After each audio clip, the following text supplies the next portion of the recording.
नमस्कार। आइए बात करते हैं किसी भी कुंडली में चंद्रमा की स्थिति को लेकर के। जैसा कि एक बात कही गई है, चंद्रमा मनुष्यो जाता। चंद्रमा का सीधा संबंध व्यक्ति के मन से होता है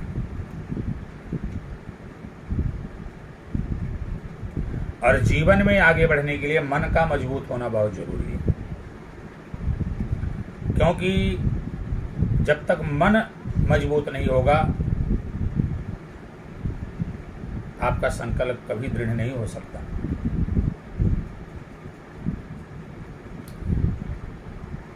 आपका मन कभी एकाग्रचित नहीं हो सकता, हमेशा भटकाव बना रहेगा। भिन्न भिन्न प्रकार के नकारात्मक ख्याल मन में आते रहेंगे। डिप्रेशन की स्थितियां बनेंगी, घबराहट होगी, बेचैनी होगी, अनिद्रा रहेगी।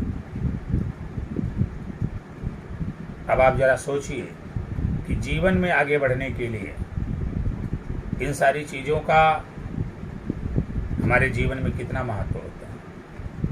वही व्यक्ति जीवन में आगे बढ़ा है जो एकाग्रचित रहा है, जिसका अपने मन पर नियंत्रण रहा, जिसने अपने मन के द्वारा अपनी इंद्रियों पर नियंत्रण करने का प्रयास किया, जिसका मन एकाग्रचित रहा है।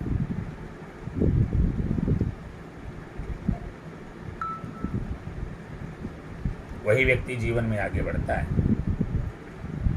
तो प्रत्येक कुंडली में योग कारक ग्रह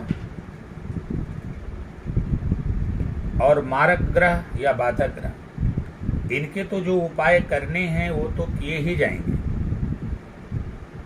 लेकिन मेरा ये मानना है कि सबसे पहले हमें अपने चंद्रमा को सही कर लेना चाहिए, क्योंकि जब तक चंद्रमा सही नहीं होगा आप उपाय भी नहीं कर पाएंगे, क्योंकि आपके मन में भ्रमात्मक स्थितियां बनी रहेंगी।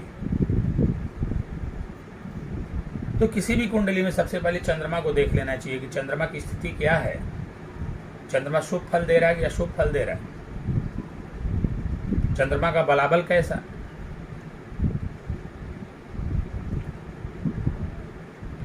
लग्न के आधार पर चंद्रमा योग कारक है कि योग कारक नहीं, जो भी हो वह तो एक अलग प्रकार की चर्चा होगी, परंतु हम यहाँ किसी भी प्रकार की कुंडली की बात करने के लिए आए हुए हैं कि किसी भी प्रकार की कुंडली हो और चंद्रमा कमजोर हो, चंद्रमा बलहीन हो, चंद्रमा नीच का हो, चंद्रमा अस्त हो, चंद्रमा क्षीण हो, तो ऐसी स्थिति में सबसे पहले हमारा दायित्व होता है कि हम चंद्रमा को ही सही कर लें।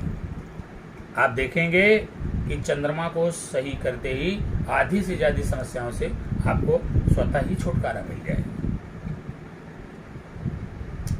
अब चंद्रमा को कैसे सही किया जाएगा, अलग अलग लग्न, अलग अलग राशियों के आधार पर इस बात का निर्धारण किया जाएगा आपकी कुंडली को देखने के बाद। वैसे अगर मैं एक लाइन में कहूं तो चंद्रमा को सही करने के लिए भगवान भोलेनाथ के शरण में आपको रहना चाहिए। शिवलिंग पर पंचामृत से अभिषेक करना चाहिए, मां समान स्त्रियों का सम्मान करना चाहिए। ये सारा उपाय आप करेंगे तो निश्चित रूप से चंद्रमा आपके बली होंगे, शुभ होंगे, और जब आपके चंद्रमा शुभ और बली होंगे तो आपकी कुंडली के बहुत सारे दोषों का शमन चंद्रमा ही कर देंगे। वह व्यक्ति कभी नहीं परेशान होता जिसका मन मजबूत होता है, जिसका मन कमजोर होता है वह व्यक्ति ही परेशान होता है। आशा करते हैं कि आप अपनी कुंडली को चेक करवा करके चंद्रमा को मजबूत करने का उपाय अवश्य करेंगे। नमस्कार।